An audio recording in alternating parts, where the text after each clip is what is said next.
Hello, hello, hello. My name is Bailey. This is my channel, and today we are going to be talking about, reviewing, book talking Caraval by Stephanie Garber, the first book in the Caraval trilogy. Now, if you have seen my wrap-ups, I've talked about this in a few videos actually, I think there's a vlog. I did not like this book. I was severely disappointed by this book, which is honestly a lot worse than just disliking a book. Like, when you just dislike a book, it's like, oh shit, that was a bad book, whatever. But when you went into it having expectations and throughout the book you like really liked it and then it just like lets you down at the end, that disappointment is so bad. It's like, I'm not mad, I'm just disappointed.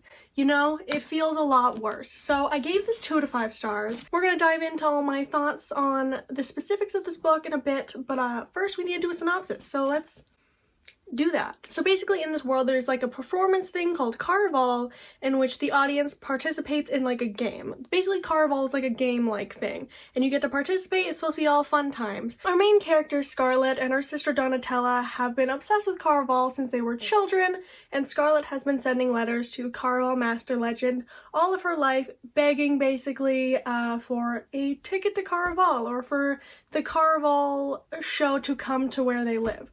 And she only gets a response when she turns 17 and she's about to get married, and she receives 3 tickets to Caraval for that year. One for her sister Donatella, one for herself, and one for her fiance. Her, Tella, and this sailor dude end up going, and the big twist here is Tella ends up being the main objective of the game. Basically, the objective is to find Donatella first and you get a wish from Caraval Master Legend. Fun times. That's what we're doing. That's the book. And the premise is promising. This beautiful book has a great premise, sounds fun, sounds whimsical, and it is somewhat.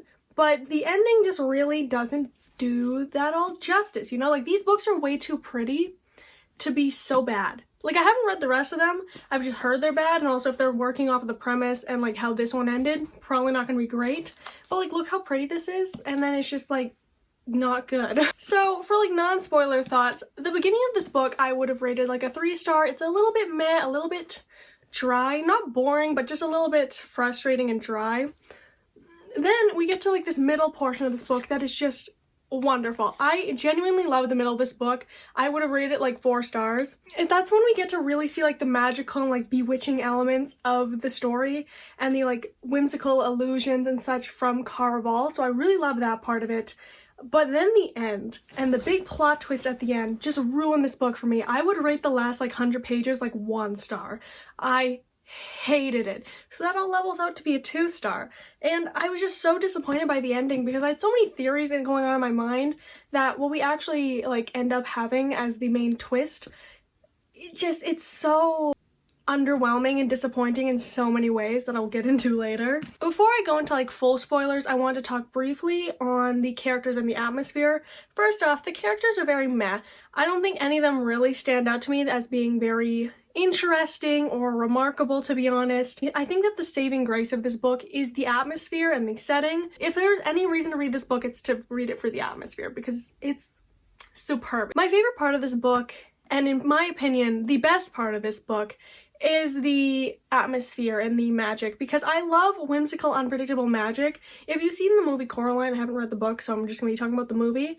Those kind of vibes are my favorite because it's like unpredictable magic that you can't really control and it's ever shifting and kind of, it's like, it acts like kind of like a living creature in a sense where it's like, it's adapting and changing as you are doing things in the world, if that kind of makes sense. And this, like, obviously Caraval is a magical illusion-based thing. I just really enjoy, like, the whimsy of it. There's also elements that are bargain-based, so you have to, like, give someone a secret to get something in return. And I really love that because it's, like, it's not really explained. I love when magic is ever-changing and kind of unexplainable, and I really love that about this book. That's why the middle was my favorite, because that's when we get to see the most of that sort of magic system or, like, world. And that's really the only part of the book I did like, if I'm gonna be honest. Like, the romance was cute, but the stuff that happens at the end kind of ruins the romance for me, which I'll get into right now because I'm going to do spoilers now. So I will be continuing with this series as a last note here, more for completionist's sake than actual, like I'm interested, but it's not, like, I did not enjoy this book, and the narrator of the next book is Tella, whom I despise. So I'm not sure how this is going to go, but I will be completing the series or continuing with the series. And yeah. Now I'm gonna get into some spoilers, so if you haven't like read the book or you don't want to get spoiled, like peace out. Now we're gonna like get into it. So yeah, going back to characters, they were all pretty meh, but I will talk about each one that I find important. Now, the three characters I am going to be talking about are Scarlett, Julian, and Tella, because they are the only relevant characters if we're going to be honest in this book, so let's get into it. So we're gonna start with our leading lady, Scarlett. She was fine. I just didn't think she had much agency, which made her not that interesting to read about, but also like she didn't really stand out, to be honest. She sort of just goes along with things. Like, for example, when the shopkeeper that's like selling dresses just like tells Scarlett she's going to be giving up 2 days of her life for the dresses, like Scarlett just goes along with it. She doesn't really try and argue with her, which I found ridiculous, especially when you're playing with like days of your life. She kind of just goes along with things and lets things happen to her.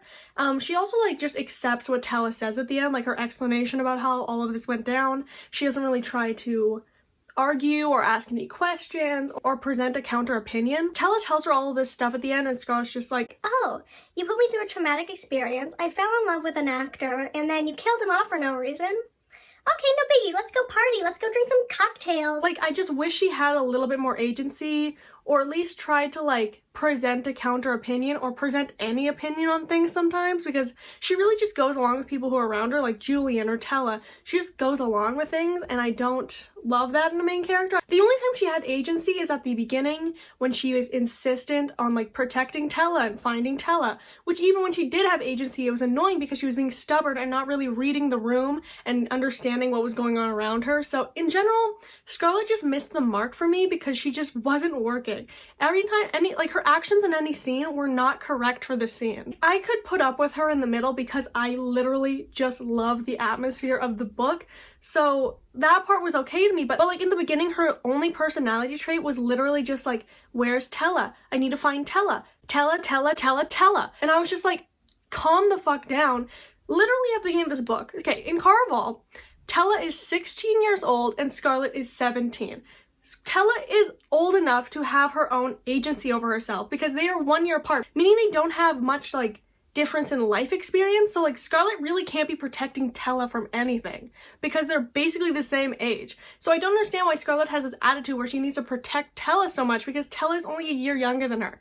They're basically like twins in a sense where they are literally the same age, in my opinion. There's not much difference between a 17-year-old and a 16-year-old. I don't know why Scarlett is incessant that she needs to protect Tella like she is like a 3-year-old. I don't understand that because like in this world, Tella would be considered a grown woman. So I don't understand with the dynamic that the author was trying to give here because I can't really get on board with this like sister relationship that's like, oh, they care so much about each other when Tella clearly does not really care that much about Scarlett. I'll get to that. I don't know why she's trying to like suggest this protector-sibling relationship because the only sibling relationships I really care about are when there's like a super young sibling and like an older sibling, and the older siblings taking care of the younger sibling because like their parents are out of the picture. Like that's a sibling relationship I like to read about.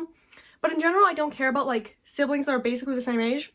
But the author like tried to suggest that this is a relationship where Scarlett needs to protect Tella, but there really is no basis in that because they are basically the same age. So that got really annoying and like grating on my nerves because I'm just like, can you please think about yourself and what's happening to you for 2 seconds and maybe like not forget about Tella, but try to put that on the back burner while you figure out what's going on with you. Like, it took so long for Scarlett in the beginning of the book to realize, 1, she can't just show up to Caraval for a day and leave. It's clearly not going to work out that way. 2, that she should like not shout the fact that she's Tella's sister, like, to anybody who's going to listen, and that she can't like trust people inherently in this place. Like, it took her so long to realize that these people are all playing for this prize that is directly related to her sister, and her relationship with her sister might be helping her out. So maybe, like, it took her so long to realize that she shouldn't be sharing that information, and by the time she realizes it, it's too late because she's already screamed it from the rooftops. She basically shoots herself in the foot at the beginning of this book. I don't know how she really like succeeds in any way throughout this book because of her actions at the beginning. It also really frustrated me that like she doesn't really ever like realize that she is now getting the opportunity to participate in this game and this thing that she's always wanted to participate in. It takes her so long to kind of accept that. Like, she never really fully dives into it and really like experiences Caraval, in my opinion, but I wish she did. I wish she just at some point was like, okay, I need to play the game anyway, so can I like at least have an experience here that's not solely based on Tella. Like, I get that she's the objective of the game, but I wish she like treated her more like the objective of the game instead of like, I need to find my sister, in a sense. I don't know if this is communicating correctly, but I feel like she just focused too much on Tella and not on like the actual game of this and like the actual world of Caraval. I wish we got to see more of it, clearly, because the only thing I care about is the world. I've said this before in a few videos where I talk about Caraval, but if you've seen the last Jumanji movie, this book reminded me of it in the sense that, like, the grandparents that go into the video game Jumanji in the last movie, it takes them so long to, like, actually comprehend that they're in a game. And it reminded me of Scarlett because it takes her so long to realize she actually needs to play the game and participate in the game to find Tella. And her stubborn attitude in that sense, like, wasn't endearing. Like, sometimes a stubborn main character is fun to read about because that means they have a lot of agency. But this time, it was just she's stubborn for the sole purpose of, like, not succeeding. Like, Scarlett's stubborn attitude really fizzles out after the beginning of the book, but because of that attitude, it took her so long to really get her head in the game and realize she needed to participate to save Tella. Like, at the beginning, the first clue is basically they need to rummage through Tella's stuff that she's left behind in this room to find the next clue to yada yada get to Tella. And Scarlett stands there in the room like, no, she's my sister, you can't take her stuff, while people are like rummaging through and stealing it. And she like is running around, not actually like thinking for 2 seconds, and then she literally has a pile of Tella's stuff in her hand, and this woman comes up and is like, oh, I'll hold that for you while you go chase that guy, and she's like, oh yeah, totally, and gives it to her, and literally just trusts that this woman's not gonna run off with it. And then guess what she does, like 2 seconds later? The woman runs off with that stuff. Like, of course she does. I don't know why she's so trusting for so long. Like, it's honestly mind-numbing how long she doesn't understand the gravitas of the situation. Next, let's talk about Donatella, or Tella, obviously Scarlett's sister. I hate her. She is a bad person, character, sister. She's a horrible sister, by the way. I hate her so much. Like, she basically orchestrates this life-threatening and traumatic experience just to, like, help herself. Like, I get that it's supposed to help Scarlett as well, but honestly, it seemed more motivated by Tella wanting to help herself than actually help Scarlett. She more so used Scarlett to help herself, and Scarlett being able to be, like, free was more like collateral damage in this sense. During this whole thing, Tella's just hanging out behind the scenes of Caraval while Scarlett is going through, like, life-threatening situations, has to lose days of her life. Like, it doesn't make, like, it really is imbalanced here, and, like, the pain each of them has to go through for this plan to work. Like, literally, Tella doesn't have to do anything. Like, yes, she dies at the end, but she is brought back to life. The plan is to bring her back to life. She uses Scarlett for that. Basically, Tella uses Scarlett the whole time, which I think is funny, because Scarlett is so insistent throughout the whole book that she needs to protect Tella, and that she is, like, better at making decisions than Tella, and that she knows about the world more than Tella, and then Tella basically uses Scarlett the whole book. I thought that was kind of funny, but, like, not in the way, I don't think the author was trying to do that. I just noticed it. It was a bit ironic, you know? Like, Scarlett has to go through the whole book with the stress on her shoulders of having to find her sister and save her sister, who is not even in danger.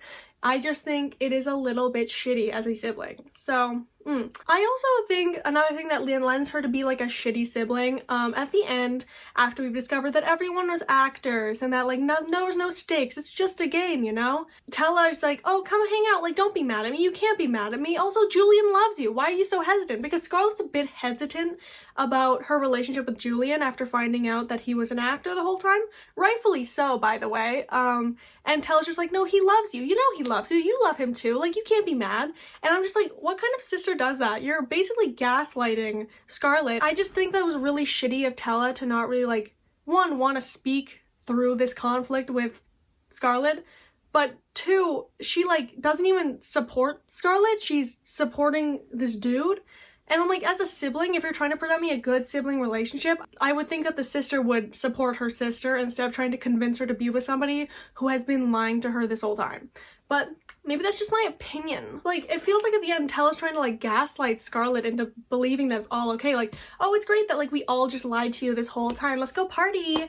I'm just like, I don't know. It just felt very, like, shitty as people to be acting that way towards someone that you've just put through so much unnecessary stress and trauma. Next, we're gonna move on to Julian.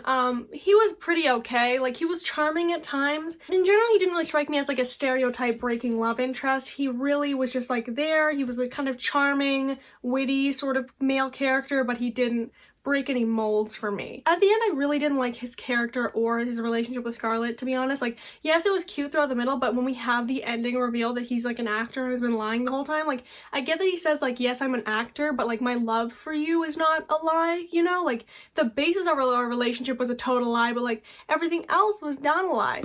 In my opinion, a relationship that is based in a lie is not gonna work. Like, I don't care if you truly love her. You base this whole relationship in a lie, and I think that like that you can't have trust if your relationship was born out of a lie, you know? And a big one at that. Again, the amount of stress and trauma they put her through based on these lies is my problem with her relationship with these people, because it's clearly toxic in a sense, you know what I mean? Like, you can't really trust those people. They clearly don't have your best interest in mind if they did this to you. So that's kind of my problem with Tella and Julian, but I just can't really support them as a couple after that, to be honest. Like, yes, they were cute, but dude, what the fuck? Now, we're gonna move on from characters. We're gonna go back to atmosphere. I'm gonna talk a little bit more specifically about it because, again, my favorite part of this book is the atmosphere. I think it's super great. I just genuinely love the whimsical and mystical aspect of the magic of Caraval. I loved it so much. For example, the dress that Scarlett wears throughout most of the beginning and also like the middle of the book at Caraval, that's always changing and she can't control it. I loved it because it just like really shows the whimsy of the world where she can't control it. People are seeing different things than she's feeling.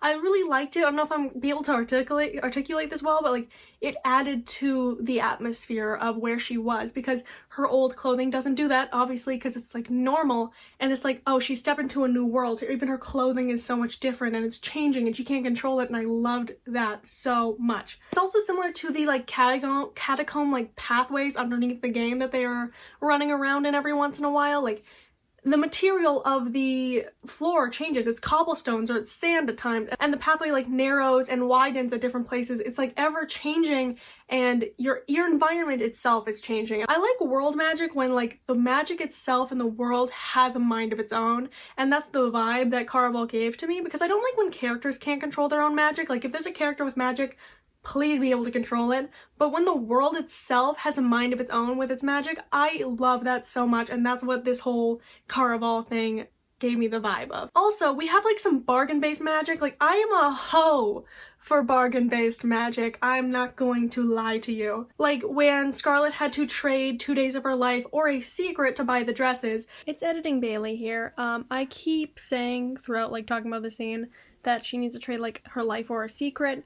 That's untrue. It's either 2 days of her life or her, like, she needed to tell her greatest desire, which I guess is, like, sort of a secret. I mixed up that detail of the scene with a different thing, but I just wanted to clarify that. She had to trade, like, or she had to, like, tell the shop lady what her greatest desire was, or trade her life, so I thought I'd clarify. I have a problem with this scene in general, again, with Scarlett not, like, speaking up and being like, hey, I'll just give you a different secret, like, I'll try and give another secret. You can't just take my life away like this. Like, that's my problem with that scene in general. But the actual magic around it, where to buy it you need to either give me a secret and it like weighs it on the scale. Like, it literally weighs the secret on a scale when you put your hand out. Like, I thought that was so cool. And then if you can't do that, you have to give me 2 days of your life. Like, you're gonna die in like 5 minutes and then wake up 2 days later. Like, I thought it was kind of cool in that sense where it's bargain based. And this is also another one of my favorite scenes in the book. It kind of leads off of that, when Scarlett is trying to get back to her hotel room so that she can like die because of the bargain. Like, she can die somewhere where she'll be safe for 2 days. And I thought it was kind of like, my heart was racing during this scene because it was suspenseful, because she keeps like blacking out and waking up in different places because she's like falling asleep and like dying, you know what I mean? When we get to the hotel and Julian gives up a day of his life for her, that was one, romantic, cute, but also again, it's like the bargain-based magic where you have to give something to get something, and you can like trade shit with people, and it doesn't really make sense, but it's fun anyway. I loved that. Also, it was like, again, I hate the relationship now, but like it was cute when they like died together after he gave up a day of his life for her. It was like, it was cute. I liked it. But yeah, I just like that element of it because it's like, it's unpredictable and it doesn't really make sense, but it's so much fun in the fact that it doesn't make sense. I love the chaotic energy of it. It was good. That was the best part of the book. If you read any other books like adult, middle grade, or YA that have that sort of vibe that I tried to describe to you, I would love recommendations, because that was my favorite part of this book. And like Coraline, I don't know why that's like another one of my examples, but I love Coraline. But it's just that chaotic, whimsical vibe that is just chef's kiss. Next, we're getting into the last stuff I really have to talk about for this book, and that is the plot twist that is basically the part of the book I hate. This happens, obviously. Where'd the book go? Oh, I haven't been holding it up this whole time. Did you forget? We're talking about Caraval. So, that's basically the end of this book that I rated 1 star. I hate it, as you've probably heard me talk about. I've talked about it here already, and we're gonna get right into it. Basically, the ending twist of this is that this is all orchestrated by Tella and Legend. By the way, you never see Legend throughout this book until the end. The other Legend that was in this book was an actor, which really pissed me off because, like, Legend was a character that I was really interested in, and then he, like, wasn't even in the book until the end, like, for 2 seconds, like, in the epilogue, so don't get excited.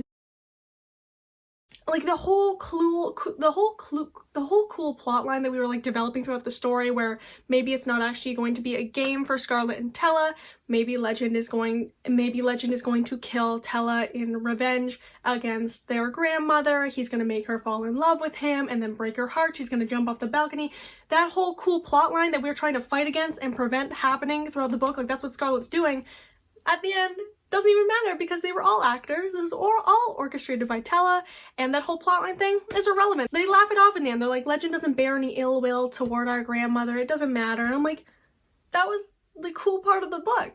Now there's no stakes. If there's no stakes, then what's the point of the book? Where's the plot? There isn't any. That's my problem, is that you take away your whole plot and your stakes and everything that is alluring about this book and the actual plot and action of this book. Like, you take it away with that twist.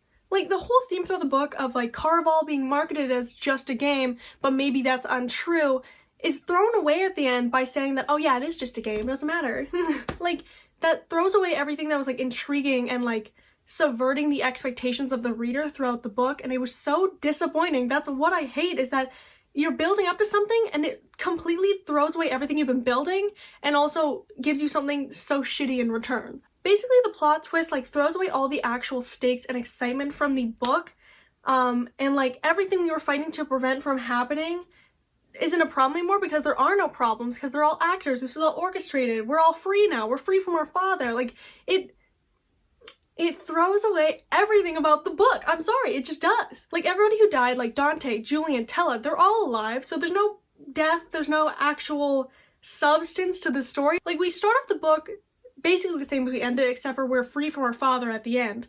But everything in between is just, like, is a waste of time. I don't think the main plot thing in this book should have been we're getting free from our dad, because that takes away all of the actual substance of Caraval itself. This is what ruined the book for me, because it lost all of its intrigue and its plot, and it made everything that mattered throughout the book not matter. Like, nothing throughout this book mattered, and that's the problem. Your plot twist in a book should make the rest of it more interesting, more gripping, and should make these little tiny Easter eggs and details pop out from what you previously read. Like, it should tie everything together, not destroy everything you've built up. And that's what this plot twist did, and I don't think that was a good decision, to be honest. This book's twist reminded me of the "this is all a dream" trope, and I get that this is, like, this book said this is all a game, but to me it's the same difference, you know? Like, yes, it's different, but it ruined the story just the same. Basically, like, it really just took away all the substance and, like, all the story from this book and left it a shell of what it could have been. I honestly believe that this book and, like, this premise had so much potential, but that twist really ruined it.